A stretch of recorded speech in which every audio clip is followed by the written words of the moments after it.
प्रेमाचे आणि लग्नाचे आमिष दाखवून धुळ्यातील नकाणे गावात राहणाऱ्या एका 15 वर्षीय अल्पवयीन शाळकरी मुलीवर अत्याचार करण्यात आल्याचा घृणास्पद प्रकार उघडकीस आला आहे। या प्रकरणी पश्चिम देवपूर पोलीस ठाण्यात 3 तरुणांविरोधात पोस्को कायद्याअंतर्गत गंभीर गुन्हा दाखल करण्यात आला आहे। विशेष म्हणजे या गुन्ह्यासाठी देवपूर परिसरातील एका कॅफेमध्ये अत्याचार झाल्याची धक्कादायक माहिती समोर आली आहे। पश्चिम देवपूर पोलीस ठाण्याच्या हद्दीत नकाणे गावात राहणाऱ्या आणि 10वीत शिक्षण घेत असलेल्या 15 वर्षीय अल्पवयीन मुलीला परिसरातील 3 तरुणांनी संगनमत करून जाळ्यात ओढले।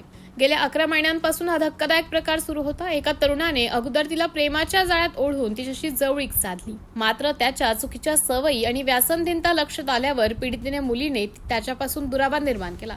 याचा राग आल्याने तिला त्रास देण्यास सुरुवात केली। त्यानंतर याच तरुणाच्या दुसऱ्या एका ओळखीच्या मित्राने मध्यस्थीचा आव आणून तिला लग्नाचे आमिष दाखवत तिसऱ्या एका तरुणाच्या जाळ्यात ओढले।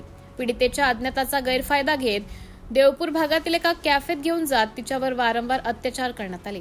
मुलीच्या कुटुंबियांना हा धक्कादायक प्रकार समजल्यानंतर त्यांनी तात्काळ पश्चिम देवपूर पोलीस ठाणे येथे गाठलं।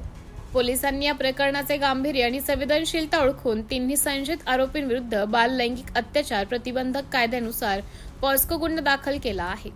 MDTV न्यूज साठी जिल्हा प्रतिनिधी माहेश्वरी शिसुदे, धुळे।